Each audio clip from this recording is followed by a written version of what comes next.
to excited worshippers. Little did we know that it would be the last time we would see the pontiff live.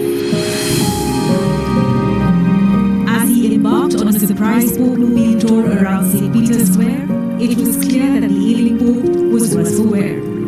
He was in hospital for 5 weeks, battling a severe bout of pneumonia in both his lungs. Even before the prolonged hospital stay, Pope Francis's health had been deteriorating for a while. In fact, last year he had approved a stripped-down funeral for himself. Pope Francis, the leader of the Roman Catholic Church, died at his Casa Santa Marta residence in the Vatican. The Carmelengo, Cardinal Kevin Farrell, who is a senior Vatican official, visited Pope Francis in his private chapel and called out his name to rouse him. When the pontiff did not respond, his signet ring was defaced or destroyed, signifying the end of his reign, and the papal apartments were sealed off. The Carmelengo informed the College of Cardinals, which is the governing body of senior church officials, that the Pope had died. Then his death was announced to the world in a Vatican statement. Carissimi fratelli e sorelle, con profondo dolore devo annunciare la morte del nostro Santo Padre Francesco. Alle ore 7:35 di questa mattina, il Vescovo di Roma Francesco è tornato alla casa del Padre. La sua vita tutta intera è stata dedicata al servizio del Signore e della sua Chiesa. Ci ha insegnato a vivere i valori del Vangelo con fedeltà, coraggio e amore universali, in modo particolare a favore dei più poveri ed emarginati. Con immensa gratitudine per il suo esempio di vero discepolo del Signore Gesù, raccomandiamo l'anima del Papa Francesco all'infinito amore misericordioso di Dio uno e trino. Grazie. The Pope's death will trigger 9 days of mourning, known as the Novodial. Italy also typically declares a period of national mourning. During this period, the Pope's body is prepared for public viewing in St. Peter's Basilica, dressed in full papal vestments. Hundreds of thousands will line up to pay their respects, including foreign dignitaries and world leaders. In the past, the pontiff's body was displayed on a raised platform called the catafalque, but Pope Francis's simplified funeral rites will see him lying in an open coffin without so much pomp and pageantry. Traditionally, popes are buried in the Vatican grottos behind St. Peter's Basilica, but Pope Francis decided to break from this tradition. He expressed his wish to be buried in Santa Maria Maggiore Basilica in Rome, which is one of his favorite and most visited churches. He will be the first pope in a century to be buried outside the Vatican. Past popes have been laid to rest in 3 nested coffins made of cypress, lead and oak. Francis also simplified this, requesting a single wooden coffin with a zinc lining. 2 to 3 weeks after the funeral, the College of Cardinals will gather in the Sistine Chapel to elect a new pope in what is known as a conclave. Only cardinals under the age of 80 are eligible to vote. The electors cast their votes in secret, placing their ballots into a chalice atop the altar. A candidate must secure a 2/3 majority to be declared the new pope. If no clear winner emerges, multiple rounds of voting takes place. Once the votes are counted, they are burnt in a secret stove within the Sistine Chapel. Chemicals mixed with the ballots produce black smoke if no pope has been chosen, and white smoke when a new pontiff is selected. The world waits in eager anticipation as the signal rises from the Vatican chimney. Then the chosen cardinal is asked if he accepts the position. If he does, he selects a papal name, usually honoring a saint or a previous pope. He is then dressed in the traditional white cassock and steps onto the balcony of St. Peter's Basilica to greet the crowd. A cardinal announces Habemus Papal, which is Latin for "we have a pope." The new pontiff then delivers his first address, setting the tone for his leadership the world's 1.3 billion Catholics.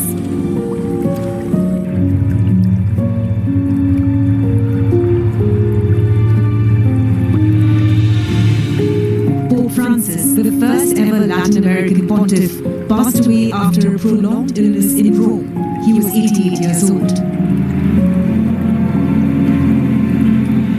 Bells tolled in church towers across Rome after the announcement, which was read out by Cardinal Kevin Farrell, the Vatican Carmelengo from the chapel of the Domus Santa Marta. Carissimi fratelli e sorelle, con profondo dolore devo annunciare la morte del nostro Santo Padre Francesco. Alle ore 7:35 di questa mattina, il Vescovo di Roma Francesco è tornato alla casa del Padre. La sua vita tutta intera è stata dedicata al servizio del Signore e della sua Chiesa. Ci ha insegnato a vivere i valori del Vangelo con fedeltà, coraggio e amore universale.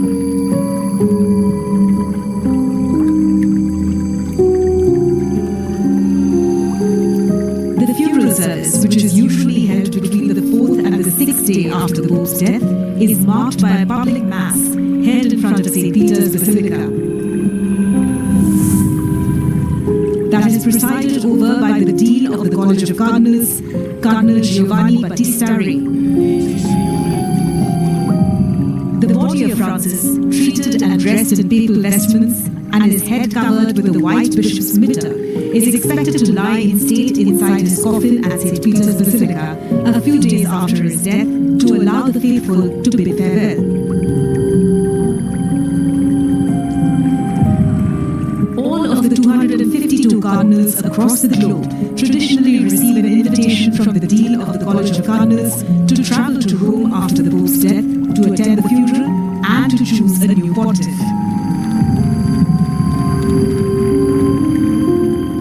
International leaders are also expected to attend the funeral. When Pope John Paul II died in 2005, his funeral was one of the largest gatherings of world leaders in history. The attendees included 4 kings, 5 queens, and about 70 presidents and prime ministers. In total, approximately 4 million people attended the funeral.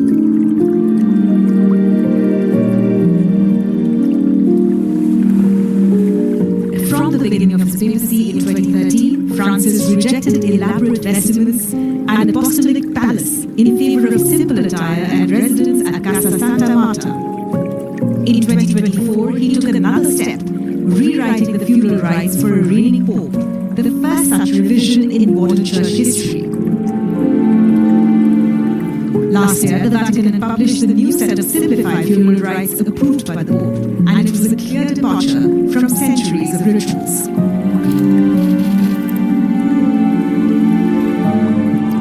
The Pope will be placed on an elevated bier in St. Peter's Basilica for public viewing.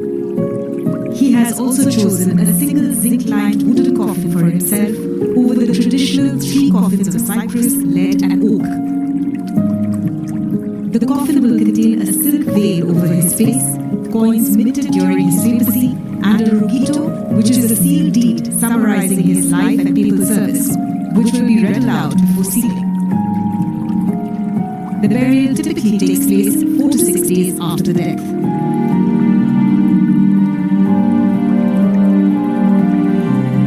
Popes are traditionally buried in the Vatican grottos on the lower level of St. Peter's Basilica. But in an interview last year, Pope Francis said he would like to be buried in Rome's Santa Maria Maggiore Basilica. The pontiff had a deep personal bond with Santa Maria Maggiore, visiting the Basilica the day after his election and regularly stopping there before and after international trips to pray before the icon of the Virgin Mary, the protector of the people of Rome. Pope Francis challenged the conventions followed by pontiffs before him. He pushed for a more transparent Vatican, connected to the concerns of the common people and engaged with other faiths. And and that will undoubtedly be reflected in his final journey as well.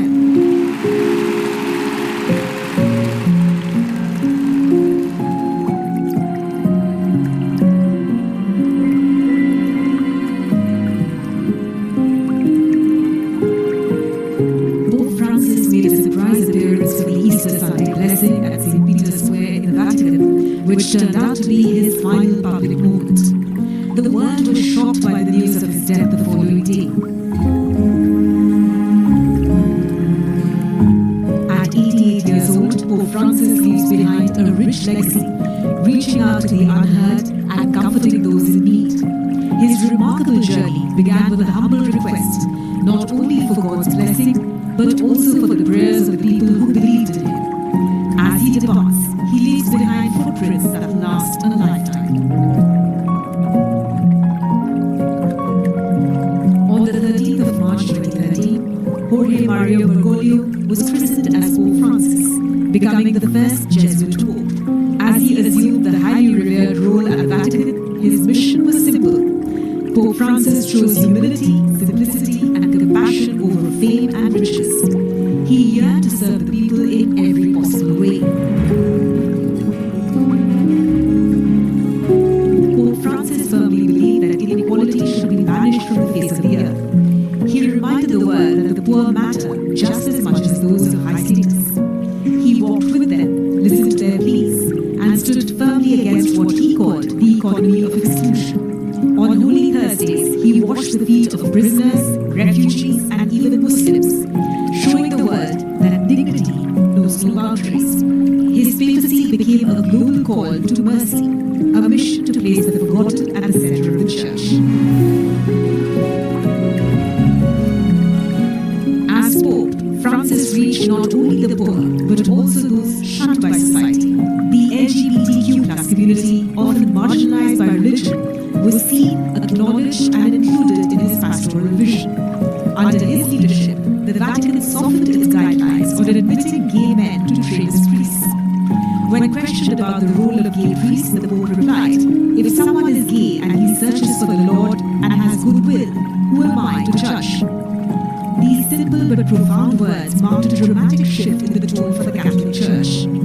In another historic move in 2023, Pope Francis approved the blessing, though not of marriage, of same-sex couples under certain conditions, emphasizing compassion without compromising doctrine.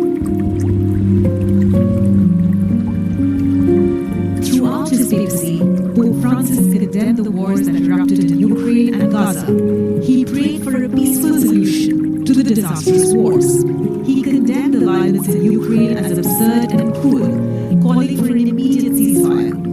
He even suggested that Ukraine consider negotiations mediated by international parties. In the Gaza conflict, he called for a halt to hostilities and the release of hostages as well as full access to humanitarian aid. Throughout the wars, he stood firm by his stance that conflict is always defeat.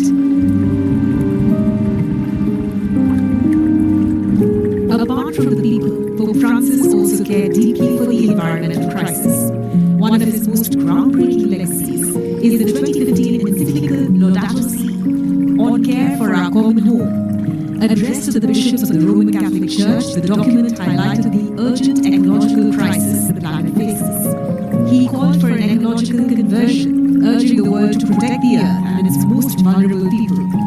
More than just a church document, Laudato Si became a global call for justice, cited by scientists, activists, and world leaders.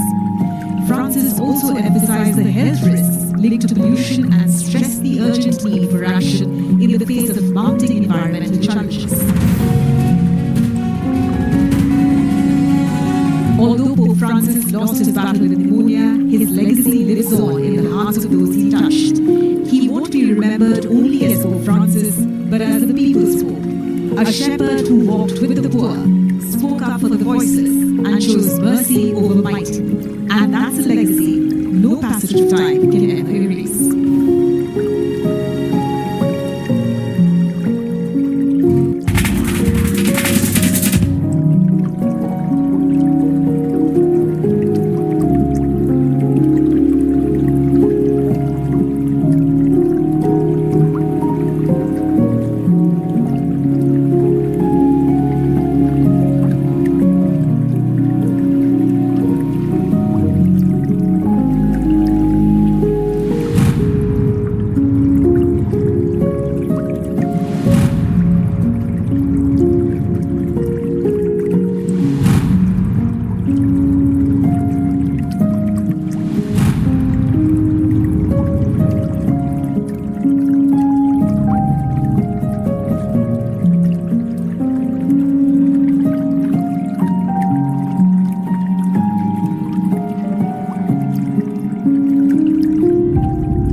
newspapers.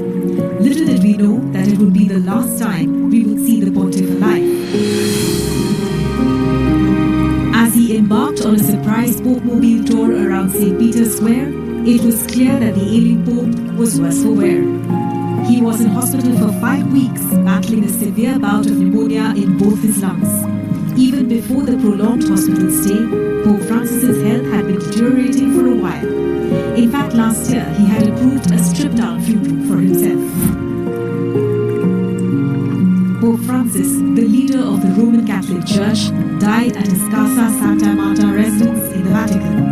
The Carmelengo, Cardinal Kevin Farrell, who is a senior Vatican official, visited Pope Francis in his private chapel and called out his name to rouse him.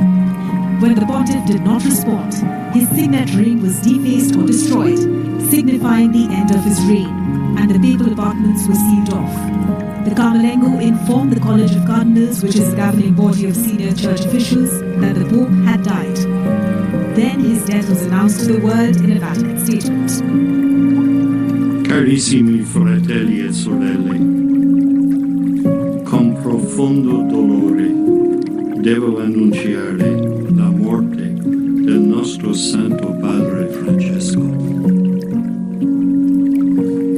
Alle ore 7:35 di questa mattina, il Vescovo di Roma Francesco è tornato alla casa del Padre.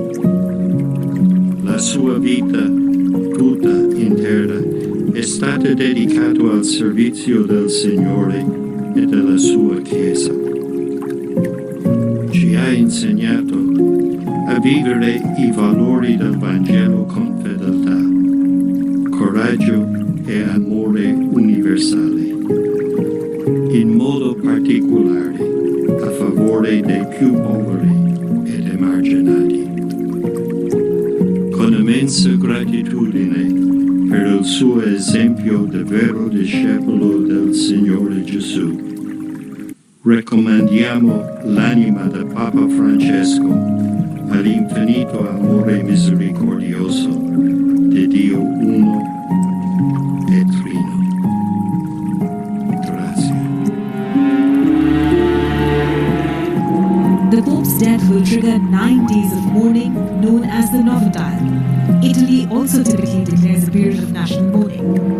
During this period, the Pope's body is prepared for public viewing in St. Peter's Basilica, dressed in full papal vestments. Hundreds of thousands will line up to pay their respects, including foreign dignitaries and world leaders. In the past, the pontiff's body was displayed on a raised platform called the catafalque, but Pope Francis's simplified funeral rites will see him lying in an open coffin without so much pomp and pageantry. Traditionally, popes are buried in the Vatican grottos behind St. Peter's Basilica. But Pope Francis decided to break from this tradition. He expressed his wish to be buried in Santa Maria Basilica, which is one of his favorite visited churches. He will be the first century to be buried outside. The past popes have been laid to rest in coffins made of cypress, lead and oak. Francis also simplified, requesting a coffin with a zinc lining. 2 to 3 weeks after the College of Cardinals will gather in the Sistine Chapel to elect a new pope in what is known as a conclave. Only cardinals under the age of 80 are eligible to vote. The electors cast their votes, placing their chalice atop the altar.